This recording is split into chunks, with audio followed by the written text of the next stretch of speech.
Baik, bismillahirrahmanirrahim. Alhamdulillahirabbil alamin. Wassalatu wassalamu ala asyrafil anbiya'i wal mursalin nabiyina Muhammadin wa ala alihi wa sahbihi ajma'in. Asyhadu an la ilaha illallah wahdahu la syarikalah wa asyhadu anna Muhammadan 'abduhu wa rasuluh.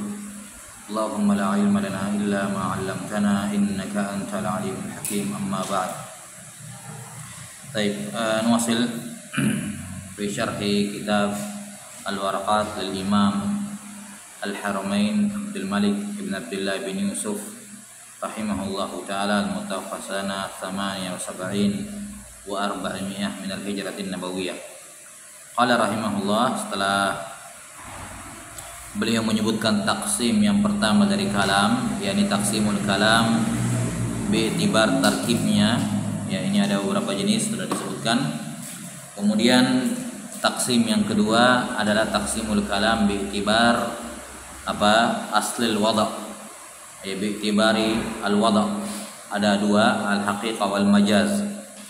Kemudian beliau rahimahullah menyebutkan dua definisi al-haqiqah. Ya, beliau rahimahullahu taala menyebutkan dua definisi al-haqiqah. Definisi yang pertama, ya, kata beliau rahimahullah, fal haqiqatu ma baqiya ala mauluih. Ya, lafaz dikatakan haqiqah yaitu kalau dia masih berada pada asal makna yang ia diletakkan atasnya, yakni secara lughatan. Secara lughatan. 6. Perlu diketahui, dan ini sudah kita sebutkan sebelumnya, ya, bahwa tidak semua lafaz dalam bahasa Arab itu ada haqiqah dan ada al-majaz. Ya. Al-haqiqah menurut definisi ini adalah ketika suatu lafaz memiliki beberapa makna. Memiliki beberapa makna. Tapi dari sejumlah makna itu ada makna asal. Ada makna apa? Makna asal. Ada makna asal yang mana orang-orang Arab meletakkan kata itu untuk makna tersebut. Kemudian makna yang lain datang belakangan. Belakangan. Maka makna asal inilah yang dikatakan dikatakan haqiqah, dan makna yang datang belakangan dikatakan majaz. Atau menurut definisi haqiqah yang kedua, waqila mastu'mila fi masfuliha alaihi minal mukhatibah. Haqiqah adalah suatu makna atau suatu lafaz yang diletakkan untuk suatu makna yang disepakati oleh al-mukhatibah, para pembicara. Menurut definisi ini, haqiqah dan majaz itu ada pada kata-kata yang ketika kata tersebut diucapkan, maka makna yang pertama kali muncul dalam benak adalah makna itu. Jelas ya? Makna yang pertama kali muncul dalam benak adalah makna itu, walaupun kata itu memiliki makna-makna yang lain. Menurut definisi ini, makna yang pertama kali muncul dalam benak itu adalah haqiqah, dan makna yang istilahnya makna zahir, ya. Makna zahir adalah makna al-mutabadir fi dzihn. Makna yang pertama kali muncul dalam benak itu yang dikatakan hakiki. Sementara makna yang ghairu zahir, walaupun dia juga maknanya secara bahasa juga atau secara makna juga memang kata itu merujuk kepada makna itu juga, tapi bukan makna itu yang pertama kali muncul dalam benak seseorang. Ya, dikatakan makna ghairu zahir. Makna ghairu zahir inilah yang dikatakan majaz. Ya, makna ghairu zahir inilah yang dikatakan al-majaz. Ini berdasarkan dua definisi, ya. Karena itulah kita sudah sebutkan bahwa lafaz yang mushtarak itu tidak memiliki dan bisa dikatakan haqiqah wal majaz. Kenapa? Karena lafaz-lafaz yang mushtarak itu asal peletakannya memang memiliki dua makna atau lebih. Tidak ada makna yang zahir dan ghairu zahir. Tidak ada yang makna yang muncul ketika kata itu diucapkan, didengarkan oleh orang Arab, maka dua atau lebih maknanya langsung muncul bersamaan dalam benaknya. Tidak ada yang lebih zahir dibandingkan yang lain. Maka yang seperti ini tidak ada dikatakan haqiqah wal majaz.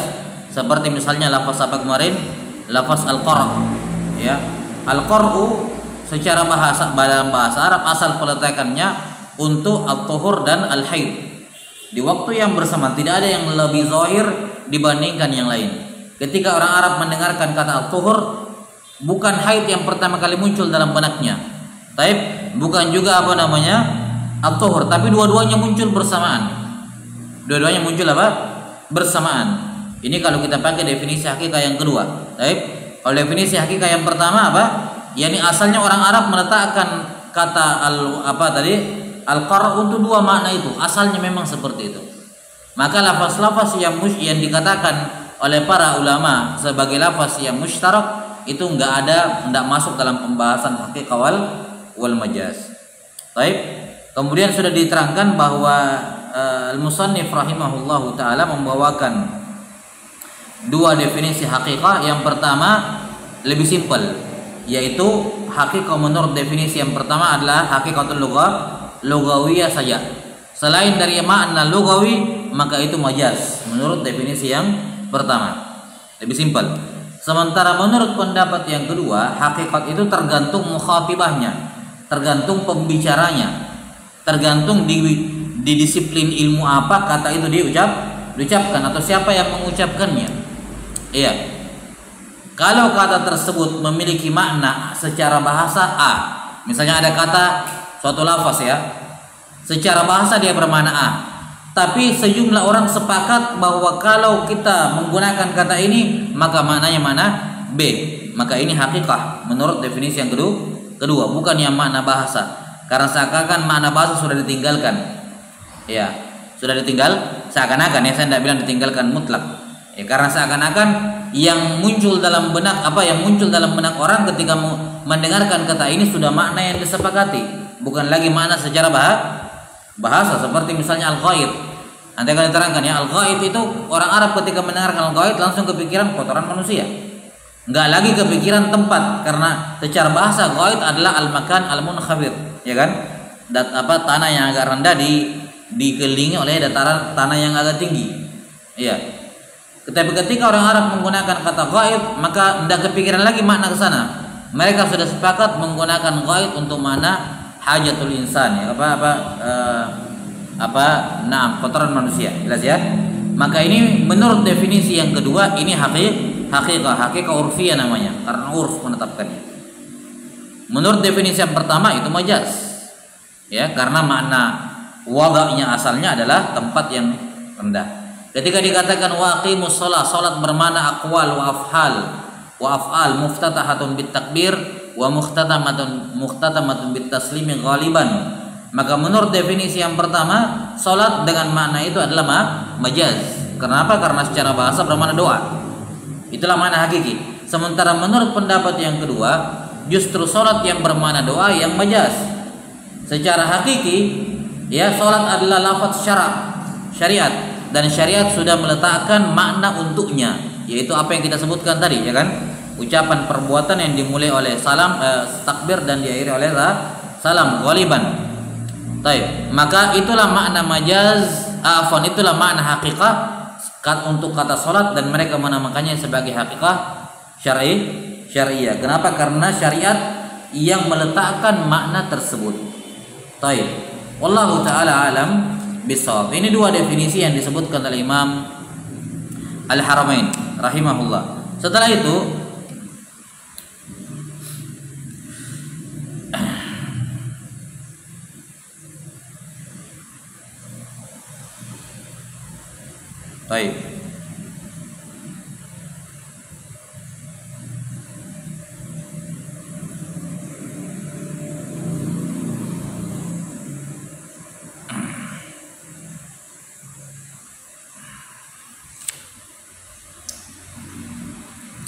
Setelah itu beliau rahimahullah mengatakan, memberikan definisi majaz. Kata beliau, wal majaz ma tujuwiza an maudhu'i. Ini sudah kita sebutkan bahwa ini adalah kebalikan dari, ini definisi majaz untuk kebalikan dari definisi hakikah yang pertama. Ma tujuwiza bihi am maudhu'i, yakni majaz ini secara lughatan. Semua yang bukan makna lughawi maka berarti itu makna majaz. Baik. Sementara definisi majaz sebagai kebalikan dari definisi hakikah yang kedua, ya tinggal kita katakan majaz menurut pendapat yang kedua adalah mastu'mila fi ghairi mastuliha alaihi minal mukhatibah. Lafaz yang digunakan fi ghairi, pada selain makna yang disepakati oleh para pembicara. Nah, dan sudah kita sebutkan di sini amalnya, zahir amalan dari Imamul Haramain rahimahullah, seakan-akan beliau menguatkan ta'rif yang pertama, ya kan? Karena beliau menyebutkan makna hakikah yang pertama sebagai makna disebutkan pertama kali menunjukkan ta'rif ini yang lebih kuat. Kemudian ta'rif yang kedua beliau bawakan dengan kata qila yang menunjukkan tamrid yang normalnya atau biasanya digunakan untuk menyatakan lemahnya suatu pendapat, waqila. Setelah itu ketika beliau memberikan definisi majaz, beliau hanya memberikan kebalikan dari definisi hakikah yang pertama. Baik. Nah, ini zahir menunjukkan beliau menguatkan definisi yang pertama. Tapi ketika menyebutkan taksimul majaz, beliau justru menyebutkan taksim yang merupakan definisi majaz, kebalikan dari tarif yang kedua, ya kan? Ya. Karena beliau mengatakan wal haqiqatu haqiqah maksud saya, wal haqiqatu imma lughawiyah atau syar'iyyah atau urfiyah. Nah, taksim ini membagi hakikat menjadi tiga. Ini hanya warid atau sah pada tarif yang kedua. Karena kan mukhatibah berbeda-beda, makanya hakikat juga bisa berbeda-beda. Kalau mukhatibahnya adalah para lughawiyin, maka berarti hakikat lughawiyah. Kalau mukhatibahnya adalah ahlus syara', ulama syara', berarti hakikat itu asy'ariyah. Kalau misalnya mukhatibahnya adalah ahlul urf khassa, misalnya nahwiyin, ya, sarfiyin atau yang semacamnya, maka yang dimaksud dengannya adalah hakikatul urfiyah. Iya. Wallahu taala alam bissawab. Nah,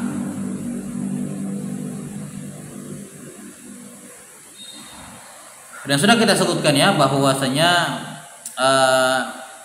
penyebutan atau pemaparan para usuliyin, ulama usul dalam usul fikih menyebutkan hakikat wal majaz, karena ini perkara yang penting. Jelas ya?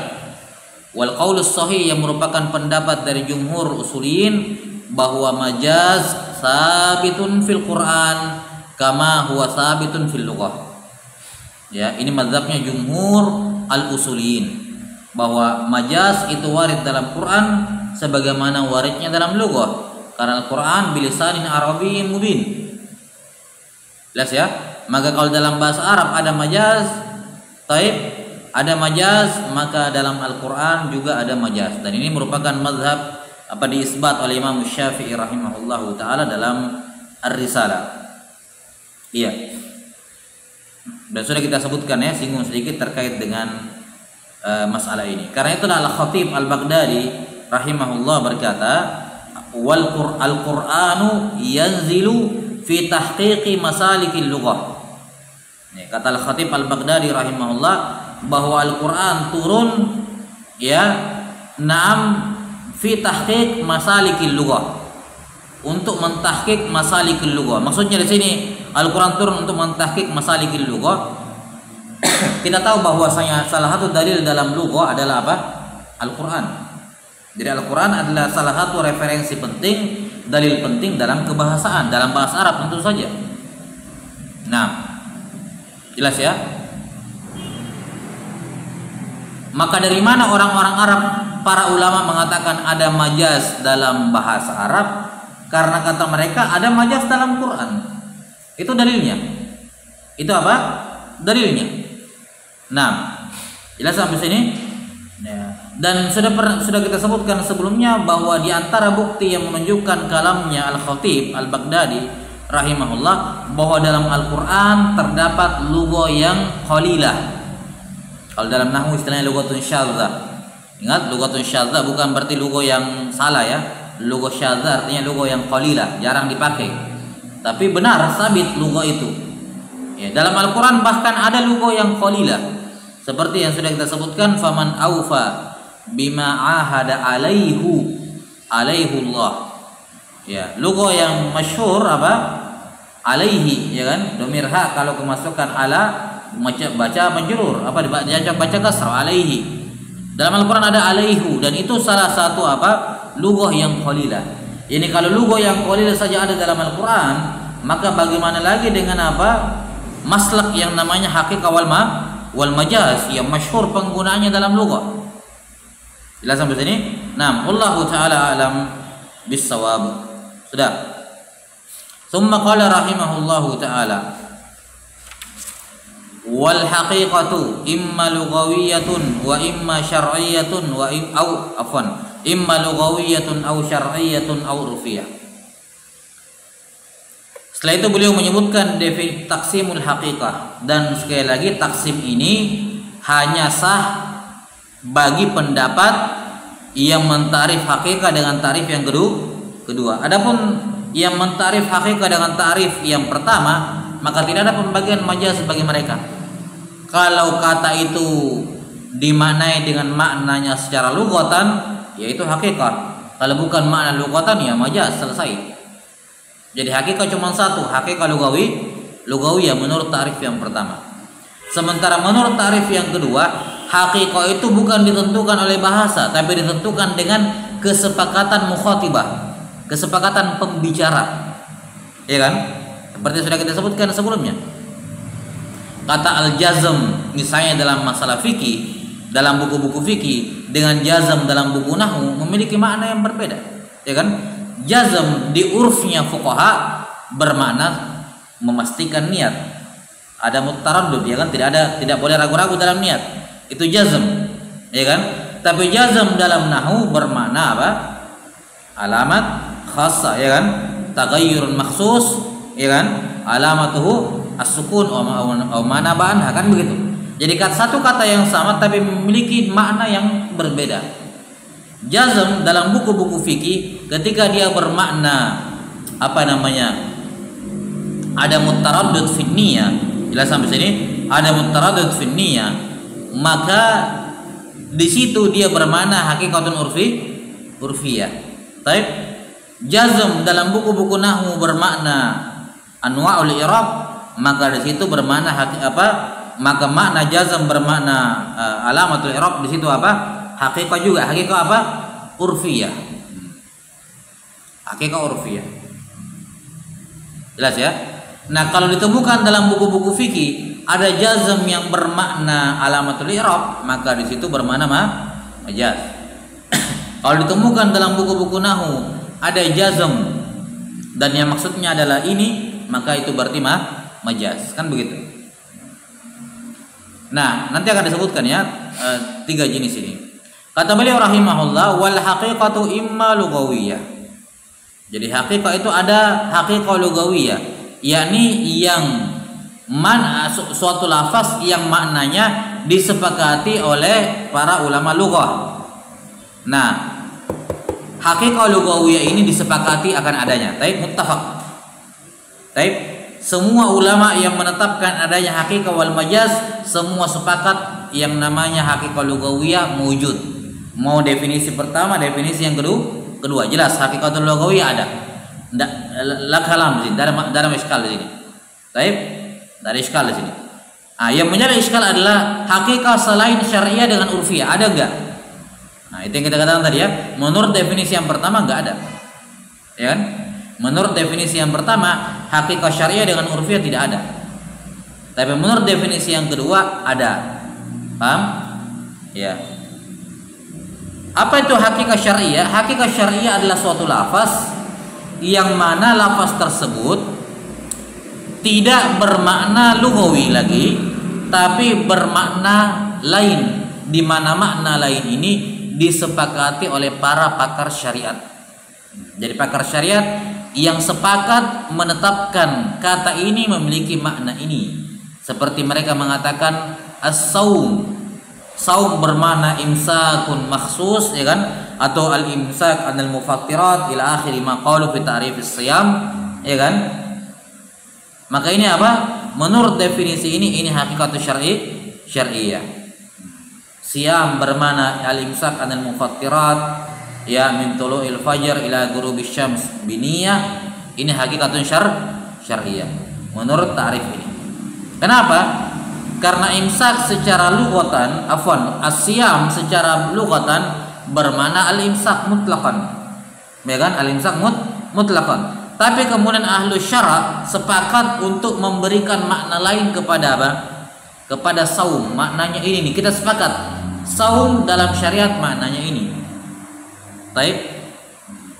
Maka ini menjadi suatu apa? Hakikat syar'iyah. Menjadi hakikat syariah. Baik. Wallahu alam bissawab.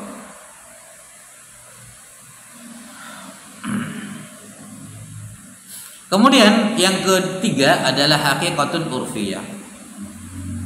Baik, sebelumnya. Makanya kalau misalnya dikatakan apa? Shalah misalnya. Shalah adalah aqwal wa af'al al-muftatah takbir al-muftatamatun bitaslim ghaliban. Ini apa? Ini menurut definisi yang pertama, ta'rif ini adalah majaz. Menurut ta'rif yang kedua, ini makna hakiki, tapi hakikatnya hakikatnya syar'iyah. Makanya kalau misalnya hadis, in kana shaiman falyusalli. Kalau ada seorang sedang berpuasa sunnah, kemudian dipanggil oleh saudaranya untuk makan, undangan gitu, disunnahkan kalau dia mau batalkan puasanya silakan dia batalkan, dia makan. Dikatakan wa in kana shaiman falyusalli. Kalau yang diundang ini tetap mau mempertahankan puasanya, falyusalli, hendaknya dia salat. Di sini bermakna apa? Salat di sini bermakna doa, yakni hendaknya dia mendoakan yang mengundangnya kalau dia tidak mau makan. Dia tidak mau batalkan puasanya, falyusalli, yakni falyad'u lahu. Dia doakan apa? Orang yang mengundangnya. Maka di sini salat bermakna doa dalam konteks hadis, ya kan, syariat. Maka di sini salat bermakna majaz menurut definisi yang kedua. Sementara menurut definisi yang pertama, ya itu makna hakikinya. Jelas ya? Tapi yang ketiga urfiyah. Hakikat urfiyah ini ada dua jenis sebenarnya. Ada urfiyah amma dan ada urfiyah khassah. Ada urfiyah yang bersifat umum dan ada urfiyah yang bersifat khusus. Ya.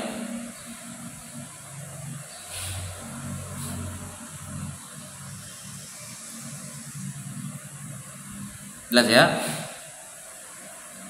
Urfiyah ammah ini adalah suatu lafaz yang maknanya disepakati oleh semua ahlul urf, gitu ya, sepakat untuk memaknai kata ini dengan makna yang baru, dalam artian bukan makna secara bahasa.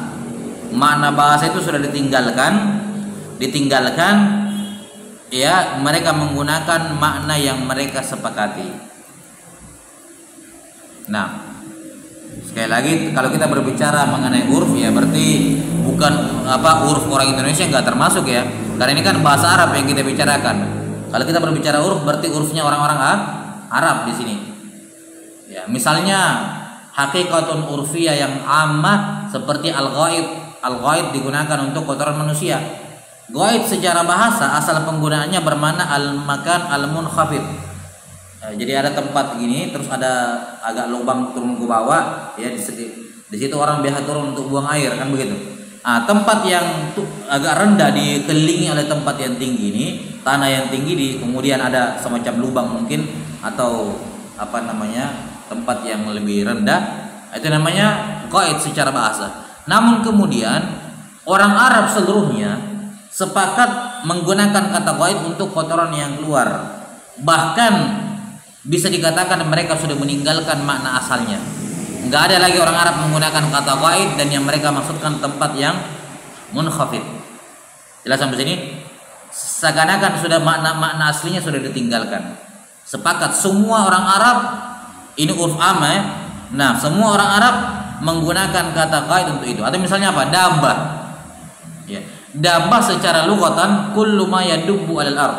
Semua yang berjalan di muka bumi, manusia termasuk dabbah. Adami, ya kan? Manusia, cacing, semua hewan dabbah secara bahasa. Tapi kemudian urf orang Arab semuanya sepakat menggunakan dabbah hanya untuk hewan berkaki 4, makhluk hidup berkaki 4. Yang berkaki 2 sama tidak punya kaki tidak dikatakan dabbah. Ini mereka meninggalkan makna asal. Ini contoh apa? Hakikat urfiyah yang ammah. Ada juga yang sifatnya khassah, urfiyah khassah. Dia juga kesepakatan ahlul urf, tapi tidak disepakati oleh semua orang Arab, tidak disepakati oleh semua. Hanya sekelompok tertentu, komunitas tertentu, gitu ya. Misalnya kayak tadi makna jazm menurut ulama nahwu bermakna ini, hanya ulama nahwu saja, yang lain enggak. Paham ya? Yang lain enggak. Kalau menemukan kata jazm dalam buku-buku fikih di pembahasan niat, ya bukan makna itu yang mereka inginkan. Mereka maunya lain lagi gitu, maksudnya lain lagi. Walaupun memiliki kesamaan apa? Kesamaan kata, sama-sama jazm gitu ya. Sama jazm. Taib.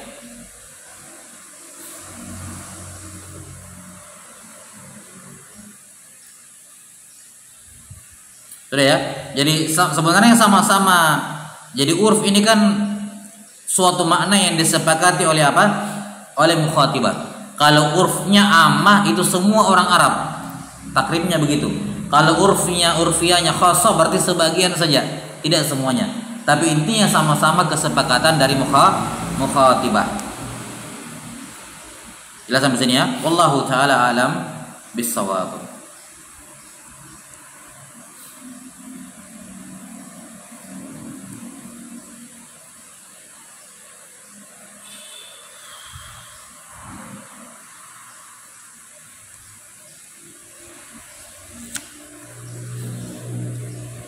Baik.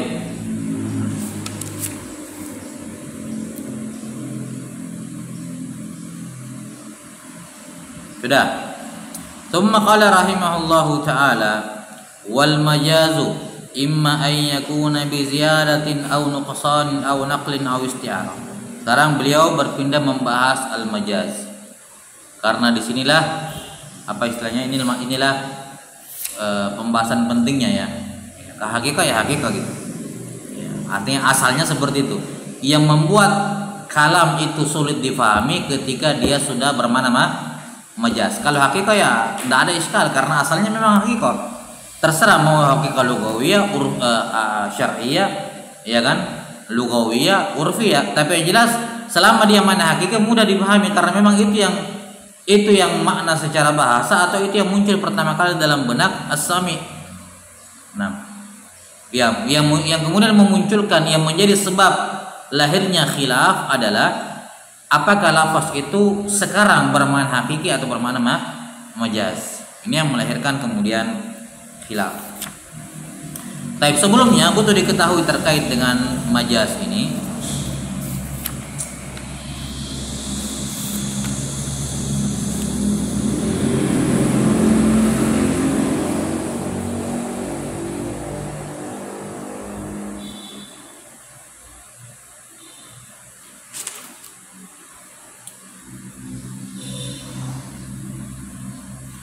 Bahwa kaidahnya tentu saja ketika berbicara mengenai asal makna suatu kata, maka al aslu fil kalam al haqiqah itu tentu saja hal yang muttafaq alaih, hal yang disepakati.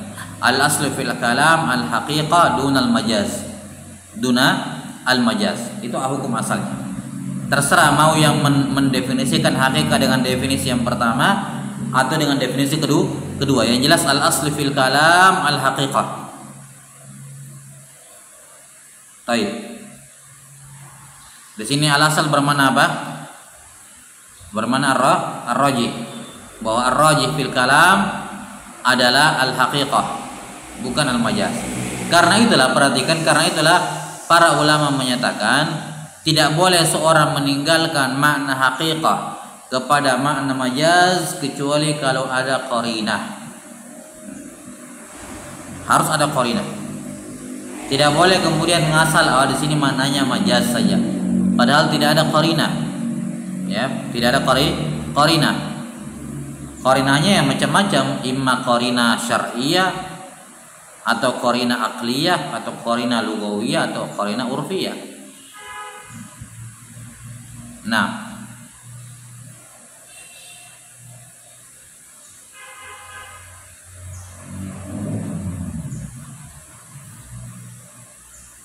misalnya ketika dikatakan misalnya ambatal ma'u zar'a, ambatal ma'u az-zar'a, air hujan menghidupkan menumbuhkan tumbuh-tumbuhan. Taib di sini apa? Hakikat atau majaz? Air hujan menumbuhkan tumbuh-tumbuhan. Hakikat atau majaz?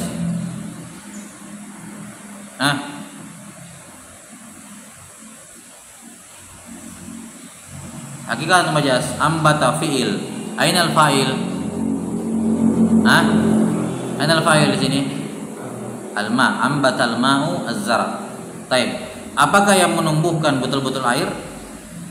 Bukan, Allah Ta'ala. Kalau begitu di sini apa?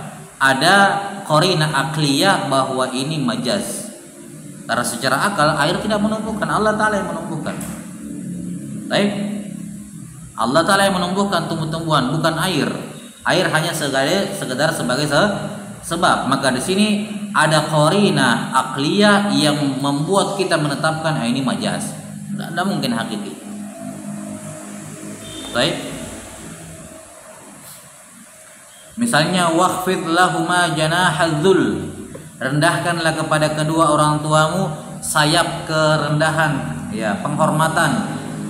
Di sini apa? Hakikat atau majaz? Majaz. Apa qarinahnya? Qarinahnya urf, orang Arab, secara urf orang Arab biasa menggunakan kata janah ini untuk penghormatan, kan begitu. Ada qarinah urfiyah. Nah,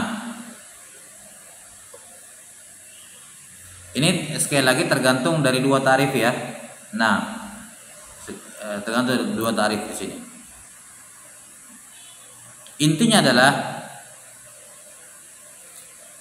asal al asli fil kalam al haqiqah dun al majaz, fala yusaru ila al majaz illa bi qarinah. Maka tidak boleh seorang berpaling dari majaz kecuali kalau ada qarinah.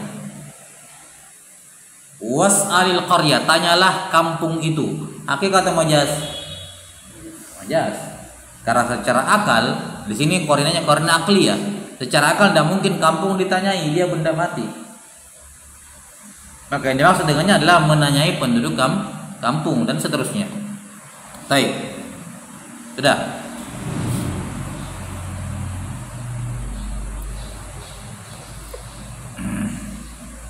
Kemudian masalah berikutnya yang penting terkait dengan al-haqiqah wal majaz adalah antara hakikat dengan majaz harus memiliki ilaqah. Harus memiliki apa? Ilaqah. Harus memiliki keterkaitan. Jadi harus ada benang merah antara hakikat dengan apa? Hakikat dengan majaz, harus. Maka tidak bisa misalnya ada ahlul urf, terserah urf am atau urf khas, tiba-tiba langsung membuat makna majaz untuk suatu lafaz, makna hakikatnya A, makna majaznya mereka sepakati ini, terus tidak ada hubungan antara apa? Makna aslinya hakikatnya dengan makna majaznya. Itu tidak boleh, tidak sah majaz seperti itu. Makanya kalau kita perhatikan ucapan para fuqaha ketika mentarif sesuatu, lughatan kaza, istilahan kata. Istilahan ini apa? Majaz. Atau kalau menurut pendapat yang kedua, hakikat urfiyah, yang makna lughatannya yang majaz. Tapi terserah yang manapun dari dua definisi ini, pasti makna lughatan dengan istilahan pasti memiliki apa? Ilaqah. Pasti. Ya kan? At-tahara lughatan an-nadhafah. Ya, wastilahan zawalul khabath. Ya. Raf'ul hadas wa zawalul khabath. Baik. Ada apa? Ada kesamaan, kebersihan, kan begitu. Ada ilaqah. As-shalah lughatan ad-du'a, istilahan kadza wa kadza, aqwal wa af'al. Di dalam salat ada doa. Itu ilaqahnya. Zakat bermakna an-nama secara lughatan atau bermakna tuhur atau semacamnya. Zakat secara istilah gini definisinya. Baik. 6. Oh, apa hubungannya zakat secara bahasa bermakna nama?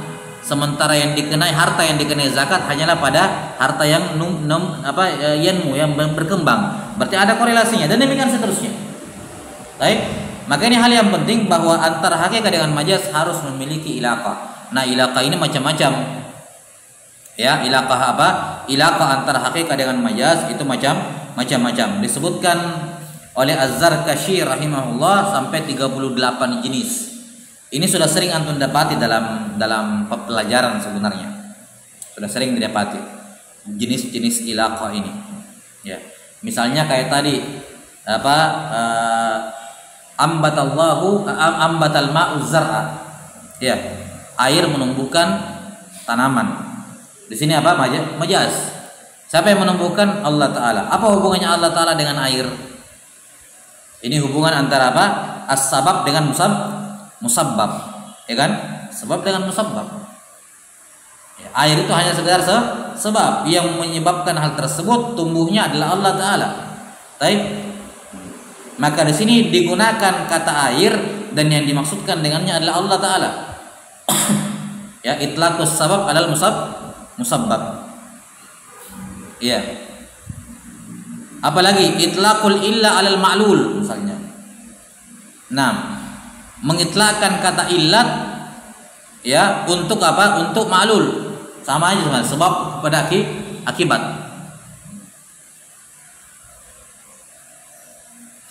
Baik. Mirip-mirip seperti itu. Apalagi itlaqul lazim kepada malzum. Menggunakan apa? Mengitlakkan lazim pada kelazimannya. Ini sering ditemukan.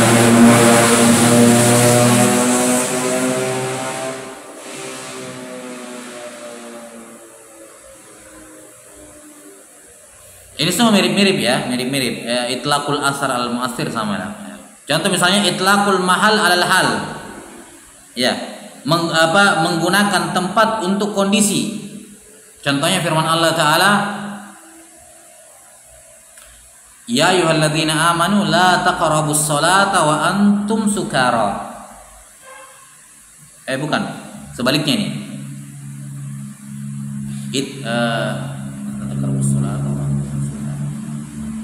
Ini itlaqul hal alal mahal, ini sebaliknya ya. Ada juga itlaqul hal alal mahal, menggunakan keadaan untuk menyebutkan apanya? Menyebutkan kondisi. Itlaqul hal alal mahal. Contohnya la taqrabus sholata wa antum sukara. Jangan dekati salat sementara kalian mabuk. Wala junuban illa abiri sabil. Jangan dekati salat sementara kalian mabuk. Wala junuban, dan tidak pula orang junub mendekati salat. Maksudnya apa di sini orang junub mendekati salat? yakni mendekati tempat salat masjid. Baik, sampai kalian mandi. Illa abiri sabil. Maka di sini digunakan kata salat dan salat ini kan hal, keadaan. Sementara yang dimaksudkan dengannya adalah mahal, tempat salat. Baik. Fa'tazilun nisaa fil mahid. Jauhilah perempuan pada mahid. Mahid di sini apa? Mahid bermakna darah haid. Dan yang dimaksudkan adalah tempat keluarnya. Jadi kondisi keluarnya darah, dan yang dimaksudkan adalah jauhi tempat keluarnya yang dia berhubungan suami istri. Ini itlaqil hal alal mahal. Kalau sebaliknya itlaqul mahal alal hal, seperti misalnya ghaid. Ghaid itu asalnya untuk mahal, untuk tempat. Kemudian digunakan untuk hal, kondisi yang terjadi di tempat itu, yaitu buang air, najis yang keluar. Iya.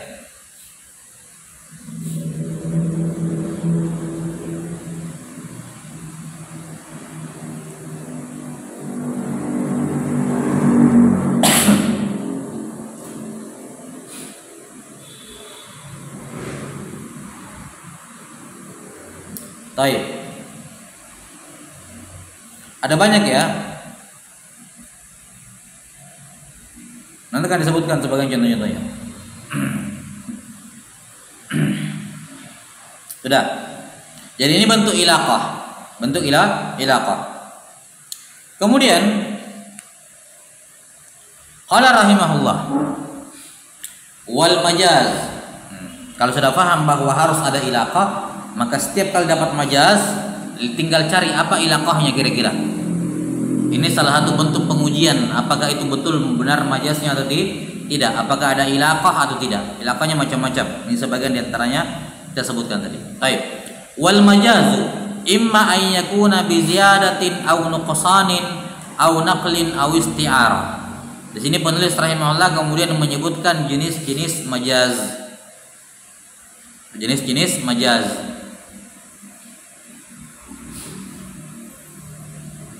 Kata beliau majaz itu imma dengan tambahan, au nuqsan atau dengan pengurangan kata, penambahan kata atau pengurangan kata, au naqlin atau berupa pemindahan makna dari pemindahan makna suatu kata dari makna ini kepada makna itu, majaz bin naqal, au bisti'arah.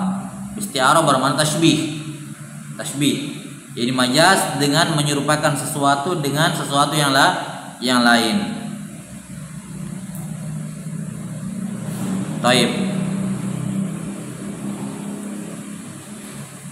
Qala rahimahullah, contoh fal majazu biziyada mislu qaulihi ta'ala laisa kamitslihi syai'. Contoh majaz berupa tambahan, contohnya pada firman Allah Ta'ala laisa kamitslihi syai'. Syahidnya adalah kaf. Baik. Kaf bermakna tamsil, ya kan? Al-misal masuk kepada misal. Jadi kalau diartikan kaf sebagai misal maknanya laisa apa? Misla mislihi syai'un. Gitu ya. Laisa misla mislihi syai'. Tidak ada yang serupa dengan yang serupa dengan dirinya. Apa artinya itu? Tidak ada, perhatikan, tidak ada yang serupa dengan yang serupa dengan dirinya. Berarti Allah punya yang menyerupai atau tidak? Kalau kafnya kita manakan seperti itu, nih, Ino misalnya, Taib, antum punya saudara mirip. Terus saya bilang tidak ada yang serupa dengan yang serupa dengan Ino. Saya tidak bilang tidak ada yang serupa dengan Ino. Tidak ada yang serupa dengan yang serupa dengannya. Ini saudaranya. Berarti apa? Dia punya apa? Serupa. Nah, tidak ada yang serupa dengan dirinya. Berarti apa? Mengisbat dia punya yang serupa dengannya. Ya kalau simpelnya ya menafikan negatif apa? Berarti menetapkan, kan begitu ya. Jadi kalau kafnya katanya kita manakan makna hakiki, yakni kaf bermakna misal, huruf jar yang bermakna misal, maka berarti menetapkan misal bagi Allah. Berarti Allah punya misal. Baik, karena tidak ada yang serupa dengan yang serupa dengan Allah. Berarti ada yang serupa dengan Allah, yang dinafikan adalah yang serupa dengan yang menyerupainya, kan begitu ya. Itu maknanya. Seandainya kaf dimaknai apa? Hakiki. Makanya kata mereka tidak boleh kaf diartikan makna hakiki. Di sini harus dikatakan dia zaidah atau mimbabil adab kepada Quran dikatakan apa? Silah. Ya, silah yang datang hanya untuk mentakkid, tidak memberikan makna lain kecuali takkid.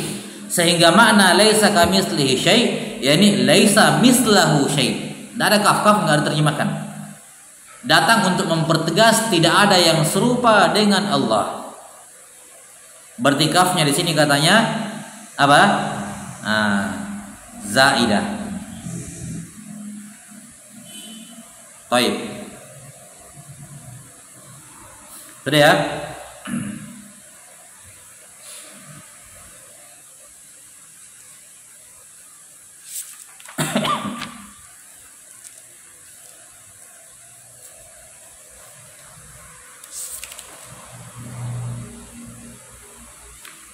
Di sini lihat dari mana sisi pendalilannya bahwa kaf di sini adalah majaz biziyadah. Baik, kan majaz apa? Dari makna satu asli makna hakiki kepada makna majaz. Apa makna hakikanya? Makna hakikanya apa? Kalau kaf kita katakan makna hakika berarti apa? Berarti Allah punya sekutu kan begitu? Itu kalau kita manakan makna hakikat di sini. Maka kita ketika dikatakan bahwa kafnya di sini adalah sila, datang hanya untuk datang untuk menguatkan makna tersebut, makna bahwa tidak ada yang serupa dengan Allah, berarti dipalingkan maknanya dari yang asalnya menetapkan misal menjadi menafikan misal, bahkan dipertegas. Itu tahwilnya, perpindahan maknanya. Itu perpindahan maknanya. Dari yang makna asalnya seandainya dimaknai makna hakikat menetapkan misal bagi Allah, tapi ketika dikatakan ini majaz, maka dia mengisbat atau menafikan misal bagi Allah Subhanahu wa taala. Itu sisi majaznya di sini. Maka dikatakan majaz biziyadah, majaz biziyadah karena ketika dia dianggap ziyadah berubah maknanya. Ketika dia tidak dianggap zaidah, dia bermakna misal, maknanya batil. Ya kan? Maknanya batil. Makanya dikatakan di sini majaz biziyadah. Karena dengan tambahan ini maknanya berubah dari yang menetapkan misal menjadi menafikan misal. Itulah perpindahan. Ma tujuwiza, ya kan? Tujuwiza melewati makna aslinya. Makna yang diletakkan makna asal yang diletakkan padanya.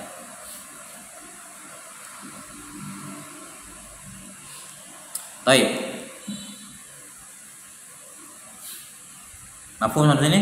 Kenapa dikatakan majaz biziyadah? Kenapa dikatakan majaz? Majaz kan ada perpindahan. Nah, perpindahannya tadi.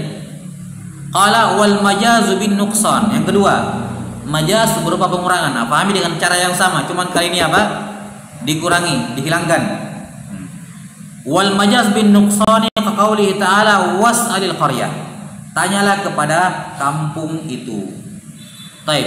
Ini kalau kita biarkan secara hakikat, tanyalah kampung. Benar atau tidak? Enggak benar, karena kampung benda mati, tidak bisa ditanya. Di mana-mana yang ditanyai penduduk kampung.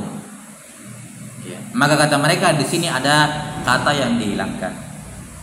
Baik. Kata yang dihilangkan. Apa? Kata mereka makna asalnya was'al ahlal qaryah. Tanyalah penduduk kampung itu, bukan kampung yang ditanyai. Tapi mana majaznya kalau begitu? Dari sisi mana majaznya? Apa makna hakikanya? Was'al qaryah apa makna hakikanya? Apa makna hakikat dari was'al qaryah? Lah, mana hakikatnya apa? Bertanya kepada kampung. Itu hakikatnya kan begitu. Was'alil qaryah. Tanyalah kampung. Itu mana hakikat? Berubah menjadi apa? Bertanya kepada penduduk kampung. Dari mana makna majaz ini diketahui? Kata mereka karena ada kata yang dihilangkan di situ. Itu namanya majaz bil hazfi. Baik. Jadi makna majaz ini, makna hakikat ditinggalkan kepada makna majaz. Kenapa makna majaz ini bisa diarahkan ke situ? Karena ada kata yang hilang di situ. Baik.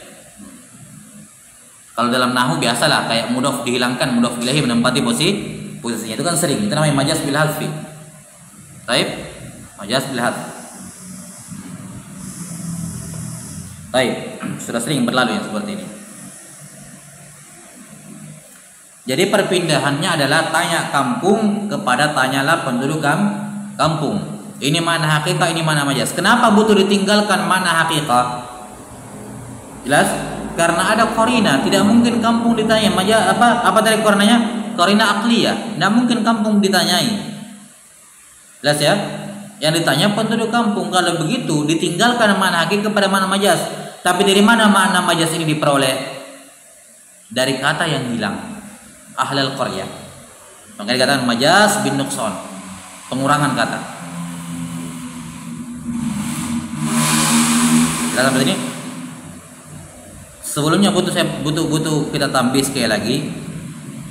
Kita berbicara dari sisi bahasa Arab ya, paham? Kita berbicara dari sisi bahasa Arab. Kita bahas ayat ini dari sudut pandang kebahasaan. Jadi jangan dikatakan begini, asalnya ayat ini ada was'al ahlal qaryah kemudian dihilangkan. Enggak. Paham sampai sini? Karena ini Al-Quran, tidak ada yang dihilangkan dalam Al-Quran. Tidak boleh, jangan sampai difahami bahwa di sini asalnya dalam Quran ada kata ahlu kemudian dihilangkan. Enggak. Tidak ada ayat Al-Quran yang dihilangkan. Apa maksudnya? Enggak ada ayat Al-Quran dihilangkan. Itu tadi takdir secara lugawi, secara lugatan, yakni bertanya kepada penduduk kampung. Paham? Makanya sudah pernah kita bahas di pembahasan di sebagian kitab Nahwu kita bahas. Ketika dikatakan takdirnya ini bukan bermakna kata itu ada, belum. Dia hanya datang untuk menyempurnakan didatangkan untuk menyempurnakan pemahaman terhadap makna. Bukan berarti kata itu ada di situ. Paham ya? Itu makna takdir kan begitu. Takdiruhu kana kadza wa kadza gitu kan. Takdirnya seperti ini. Ada kalimat yang dihilangkan takdirnya ini. Bukan maksudnya kata itu ada di situ betulan gitu. Tidak mesti seperti itu. Walaupun bisa jadi iya, tapi tidak mesti seperti itu. Takdir itu bermakna kata ini diletakkan di situ supaya bisa dipahami maknanya secara utuh. Bukan berarti tadinya ada di sana terus diambil, dihilangkan. Enggak, belum tentu seperti itu. Apalagi kalau kita berbicara tentang ayat Quran, tidak boleh memahami seperti itu. Karena tidak ada yang dihilangkan dari ayat Al-Quran. Paham? Ini hanya membeda dari sisi kebahasaannya. Ya, dari sisi kebahasaan bahwa was'alil qaryah, tanyalah kampung, yang ditanyalah penduduk kampung, ada takdirnya di situ. Paham? Ini kata mereka majaz bin nuqsan. Sebagaimana ketika kita katakan dalam Al-Quran ada lafaz zaidah tambahan, ini kan kata para ulama ini tidak kurang beradab kan, tambahan kan kayak tidak dibutuhkan adanya gitu, bisa dihilangkan, namanya tambahan kan bisa dihilangkan. Nah, kata mereka enggak, mimbab adab kepada Quran mereka menamakannya apa? Silah. Ya, silah bukan zaidah. Taib, labas. Yang ketiga, wal majaz bin naqli kal ghaib fi ma yakhruju minal insan. Majaz berupa nakal, pemindahan makna suatu kata dari makna A kepada makna B, dipindahkan. Seperti al-qaid yang asalnya untuk al-makan al-munkhafid, ya, tanah yang rendah dikelilingi tanah yang tinggi gitu ya. 6 fi ma yakhruju minal insan, digunakan untuk kotoran yang keluar dari manusia.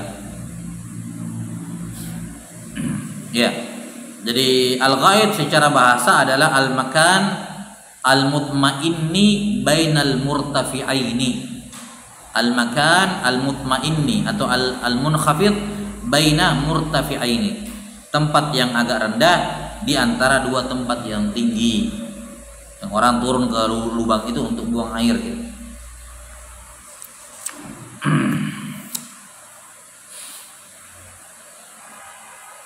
Sudah ya?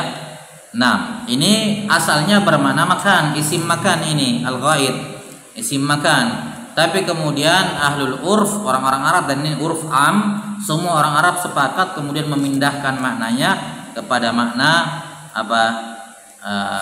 kotoran manusia itu, al-kharij minal insan. Sudah ya? Tsumma qala rahimahullah, yang terakhir, wal majazu bil isti'arah, dan majaz isti'arah. Isti'arah pinjam, meminjam sesuatu. Jadi dia meminjam sesuatu, takribnya, pendekatannya dari kekhasan yang lain digunakan untuk hal yang lain.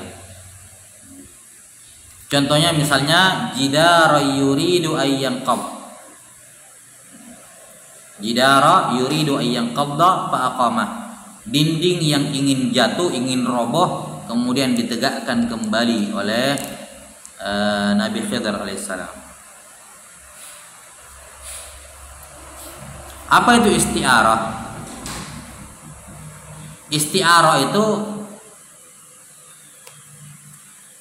adalah taswiyatul makna zahir taswiyatul makna zahir bil makna al majaz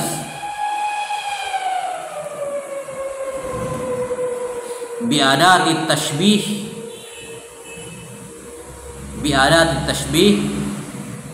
ma'a hazfiha taswiyatu al makna zahir, menyamakan makna zahir bil makna al majaz, dengan makna majaz. Diserupakan dengan apa? Bi adati tashbih, dengan menggunakan huruf-huruf yang kata-kata yang menunjukkan serupa. Ma'ahasfiha, tapi dihilangkan apa? Tapi hurufnya itu adatut tashbihnya dihilangkan. Misalnya begini, kalau ada seorang dikatakan Muhammadun asadun, Muhammad itu singa. Baik. Apa asalnya ini? Asalnya Muhammadun kal asadi, ada kafnya. Muhammad seperti singa. Baik. Apa makna zahir dari singa? Asad. Al haywan al muftaris, hewan pemburu. Apa makna majaznya? Ar-rajul as-suya, laki-laki pemberani. Jadi makna zahir yaitu pemberani disamakan dengan apa? Makna zahir berupa apa tadi? Hewan buas. Lihat sampai sini. Disamakan seperti dengan makna majaznya, yaitu laki-laki pemberani tadi. Disamakan dengan menggunakan huruf tasbih yaitu kaf. Tapi kemudian kafnya dihilangkan. Asalnya Muhammadun kal asad. Kemudian dikatakan Muhammadun asadun. Asad makna zahirnya adalah hewan. Makna majaznya adalah asy-syuja. Syuja kan begitu. Rajul syuja. Maka Muhammad sebagai rajul syuja diserupakan seperti asad dengan menggunakan kaf, tapi kemudian kafnya dihilangkan. Itu namanya apa? Isti'arah. Namanya apa? Isti'arah. Nah, ini pembahasan tersendiri dalam ilmu balaghah ya. La ba'sa. Nantilah. Secara umum seperti itu. Maka perhatikan di sini, atau dengan takrib lain-lain begini. Majaz isti'arah itu adalah, jadi kan begini, rukunnya isti'arah itu ada musyabbahun. Musyabbah itu yang diserupakan. Taib, musyabbahun, kemudian ada adatu at-tashbih. Taib, itu rukunnya isti'arah. Ada musyabbahun. Musyabbah itu apa? Yang diserupakan. Dalam hal ini misalnya Muhammad, ya. Musyabbahun terus ditambah dengan ada tasbih. Tasbih. Apa itu? Huruf yang digunakan untuk menyerupakan. Ditambah dengan apa? Musyabbahun bihi, yang diserupakan dengannya, yaitu harimau, ya kan? Kemudian ada antara keduanya harus ada apa? Wajhu asyabah, harus ada sisi keserupaan. Jadi ada 4. 1, 2, 3, 4. Paham? Ini kalau mau menyerupakan sesuatu dengan sesuatu yang lain, yang pertama ada objek yang mau diserupakan. Yang kedua ada kata yang dipakai untuk menyerupakan, ada atau tasbih. Yang ketiga, yang diserupakan mau diserupakan dengan apa dia ini. Terus yang keempat, apa sisi keserupaannya. Kan begitu. Jelas ya? Nah, isti'arah itu perhatikan. Di sini apa? Di sini apa? Muhammad. Di sini kaf. Di sini apa? Al-asad. Iya, al-asad. Apa wajah syabahnya?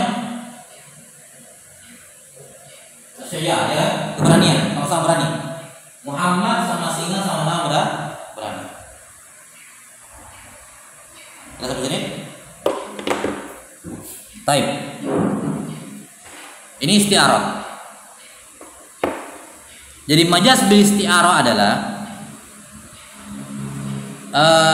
perhatikan, dia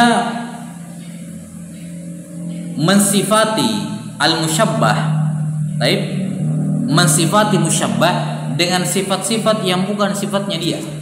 Dia adalah sifatnya musyabbahun bihi, jelas ya? Sifatnya musyabbahun bihi yang disematkan kepada musyabbah. Kenapa bisa disematkan? Gara-gara ada wajhus syabah.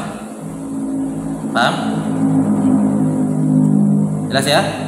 Nah, lihat sekarang contohnya jidar yuridu ayyanqab. Dinding yang mau roboh. Mana musyabbahun? Jidar yang diserupakan. Taib, mana musyabbahun bihi?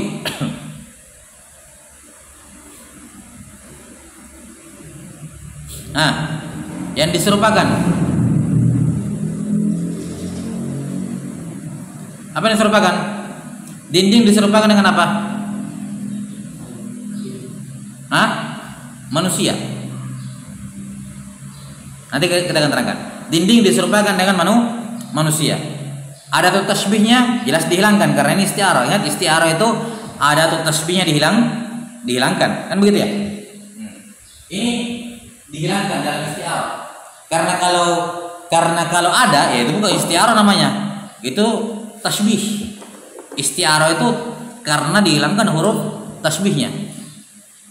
Makanya Muhammadun asadun dengan Muhammadun kal asadi menunjukkan makna yang sama. Cuma kalau Muhammadun asad namanya majaz isti'arah, Muhammadun kal asad namanya tasbih, bukan majaz.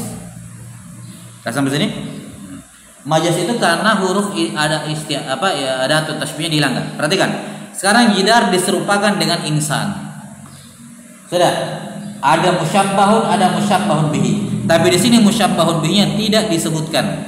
Melainkan perhatikan, yang disebutkan adalah sifat yang khusus dimiliki oleh musyabbahun bihi. Yaitu apa? Sifat apa di sini? Sifat iradah. Mau, keinginan. Apakah dinding punya sifat iradah? Benda mati tidak punya sifat iradah. Baik.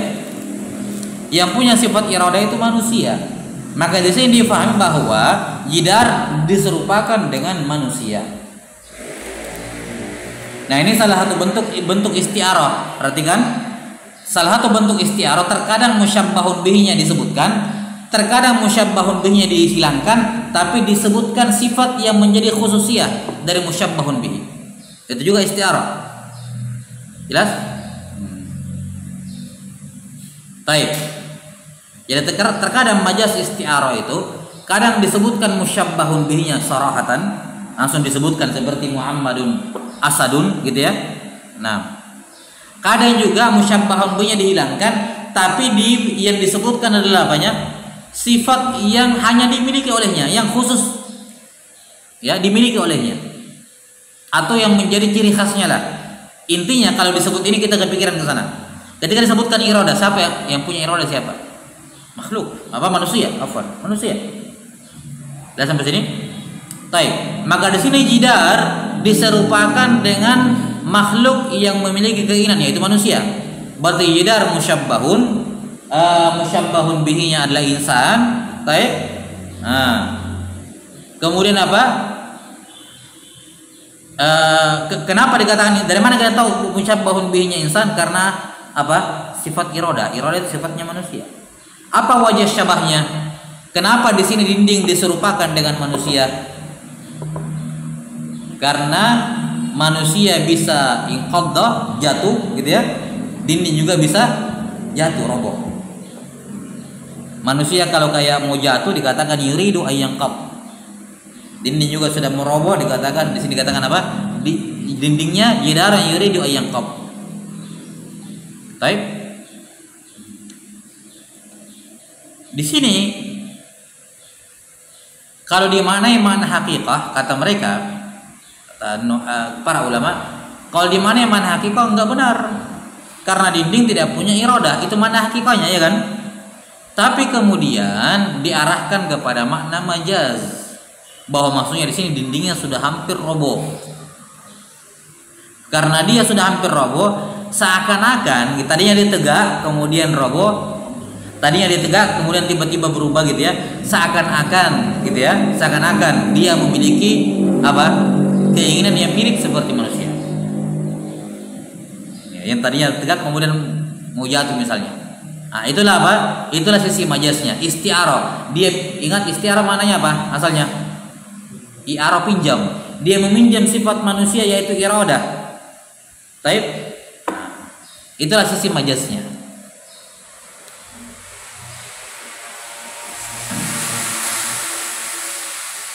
Karena iradah itu hanya untuk makhluk hidup. Adapun al-jamadat, benda mati seperti jidar, tidak ada iradahnya. Jelas ya? Tapi ketika dinding itu sudah mulai apa? Sudah mulai miring, sudah hampir jatuh, maka mirip seperti manusia yang misalnya mabuk atau mau pingsan gitu, sudah sempoyongan, sudah mau jatuh gitu. Sudah hampir jatuh. Baik.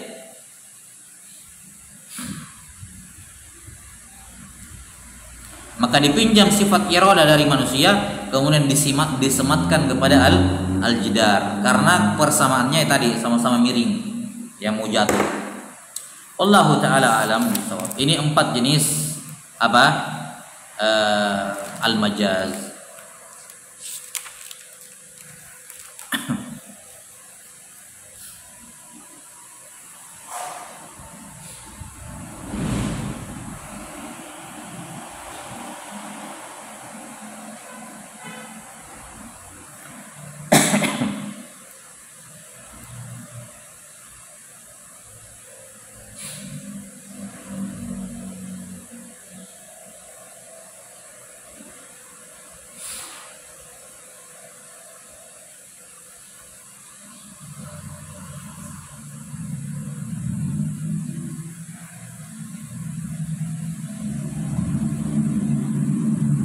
Baik, saya kira cukup dulu sampai sini. Selesai taksimul kalam yang kedua ya. Yang berapa ya? Yang kedua sudah. Yang ketiga ya, yang ketiga. Yang pertama bi'tibar tarkib, yang kedua bi'tibar dilalah ya, khabar dan insya, dan yang ketiga bi'tibar al-wada' ini, haqiqah wal majaz. Nah, selesai taksim al-kalam menjadi 3. Selanjutnya beliau akan masuk dalam pembahasan seputar ahkamul kalam, hukum-hukum kalam. Ada namanya amar, ada namanya nahi, ya, dan seterusnya. Baik. Naktafi sallallahu ala nabiyina Muhammadin wa ala alihi wa sahbihi wasallam.